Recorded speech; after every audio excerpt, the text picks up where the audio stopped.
Hi everyone, it's Kelly from Kelly's Bead Boutique. So while I was on my trip to Tucson, I managed to pick up these gorgeous crystal points, and they are really popular right now. But sometimes people look at them and go, okay, well, how do I wrap that up? So today I'm going to show you how to do that. I'm also going to show you how we can use this little fine beading chain to put beads right over the chain, which is a lovely little feature. So if you want to see what I'm making, come and join me and I'll show you how.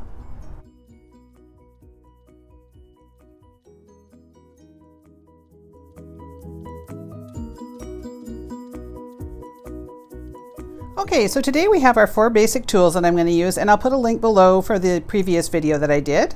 I also have some 20 gauge titanium craft wire. You can use any kind of craft wire, but I particularly like this one because it's nice and soft. I also have some of our very fine beading chain, and over that beading chain we're going to put some of these really pretty little Picasso sort of chunky little baby nuggets.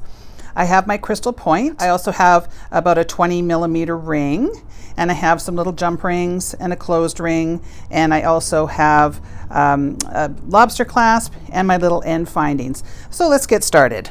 So the first thing I've got is about, I don't know, 7 inches or so of the 20 gauge wire. Now, when you get the crystal points, you'll see that, I mean, they're not perfect. They have inclusions and all kinds of things. And this one's got like a really weird sort of little jutted off to the side. So I kind of look at it and just, sort of decide, well, which way do I want it to show? And this one has a real weird inclusion that almost looks like a crack, but it's not, it's just an inclusion. So I probably wouldn't want that in the front. So I probably will turn that to the back. And I won't want it hanging this way, although that's perfectly fine if you do. So I think I'm going to work with it that way. So the way that I tackle this is I put my wire through, and I don't put very much on one side and I put a lot more on the other. So I'm going to take it and pull it up and over, and then I'm going to take that one and pull that one up and over. And I'm creating sort of a little crisscross on top. So I get it so that it's sort of, this one's going to be really imperfect because of the way that this stone kind of juts over, and I think that's a really good one to show you. All right, so then I'm going to take my chain nose pliers and I'm going to give it a good bend like that. So by creating that little bend, it gives me 2 little notches that I can work from. So now what I'm going to do is I'm going to turn it so that I can put my plier just slightly above that little crease there. You see I've got a crease, and I'm going to go just a couple millimeters above that, and I'm going to bend over that. So now I've created like a little thing that looks something like this. Now what I'm going to do is turn it this way, and I'm going to take my pliers and go right across, and then I'm going to wrap around here about 3 times. And even though this is going to be a bit of a messy wrap, I still like this to be nice and strong to make sure that this has got some stability underneath. And I'm going to come in and give that a little flush cut. And then, I always like to tuck the little burrs down because I don't like anything kind of sticking out. Okay, so now I'm going to be working on it from this way. So I'm going to turn mine this way. But again, if you wanted to have yours a little off like that, it's perfectly fine. So I'm going to be putting this on top of that ring, so I have to make sure to include that. So what I'm going to be doing now is I'm going to take my pliers and place them right over top of those loops, and I'm going to bend away. So I'm just going to be creating right on top of those.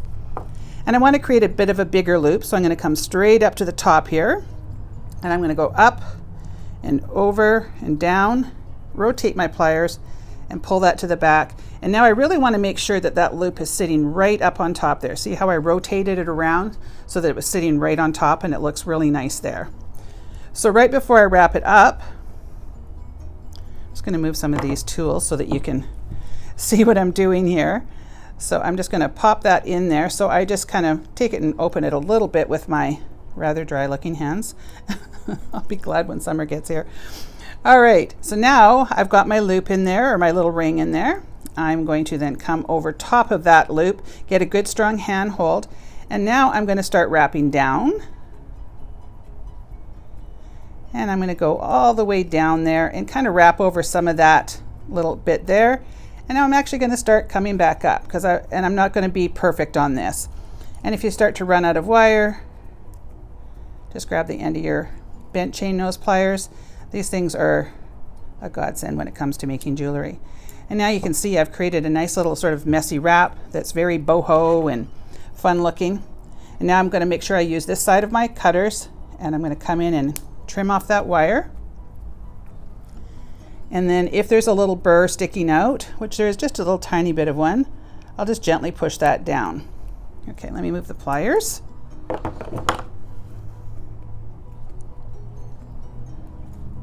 And sometimes you have to come in and adjust. So I'll just kind of adjust things and find the side that looks the best. Okay, so now we have our nice little wrapped point. So you can see that it's got like a nice little messy wrap on there, but it looks really stylish. I love the way that that looks. So now let's make the rest of the necklace. So I'm just going to take some of these little Picasso nuggets and I'm going to go right over top of this beading chain. This chain is fabulous because it's only about 1 millimeter, so you can put almost any bead except maybe some pearls because they're a little smaller drill hole. But you can put these this through just about any bead, which is lovely. And I really like the way that these little nuggets work. They've got kind of a fun little look. And if you find one that's like that one's a little tight, so I just won't use it. And it does help if you have these cut, have it cut on just a bit of an angle, which I don't. But if you are struggling, if you buy this kind of beading chain and you're like, well, oh my gosh, how did she get that in there? Cut it on just a little bit of a sharp angle, and you'll find that that will make life a whole lot easier. So I'm not going to fill the whole necklace up with this, but I'll show you what I'm going to do here in a sec. So I'll be right back. I'm just going to fill up a little bit here because you don't need to see me put these all on here. And I will show you how to complete the rest of the necklace. Okay, so I've got my little Picasso nuggets on there, and I love how they look like little rocks on there against this little crystal. I think it looks fabulous. Okay, so now I'm going to attach it. So I'm just going to take a large, heavier jump ring and open that up with my 2 pliers. Put that through my little ring here, and then I'm going to slide it into here. Okay, so this is pretty simple. Okay, so now I'm going to finish off my ends.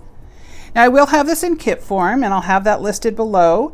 This is going to come in 22 inches. If you need something longer, let us know and we'll work at a different kit price out for you. So now I have these little sort of channeled fold over crimps. So I just lay my chain inside there, and now I'm going to come in on the top, and I just squish the very top. I'm not squishing all the way across the sides because what I want to try to do is create something that goes like this. I don't want it to be flat like that. So mine just popped out, but don't worry. I can put that right back in there.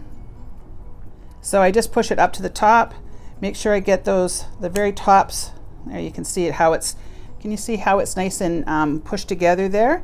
And then I come in on the very top of it and squish down. And sometimes you have to just get it in the right place on your hands, and then there we go.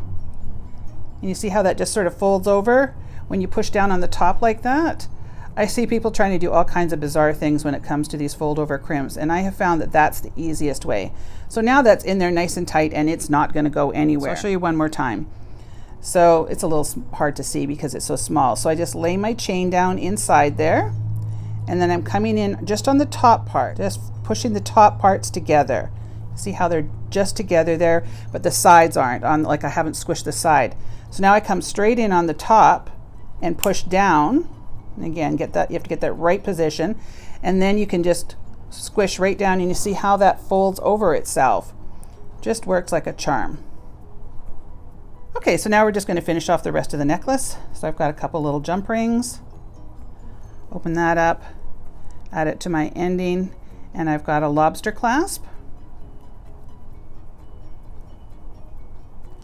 And then on this side, I'm going to do the same thing, but I'm going to be using a closed jump ring. I don't like to have open jump rings when I'm using it as part of my clasp.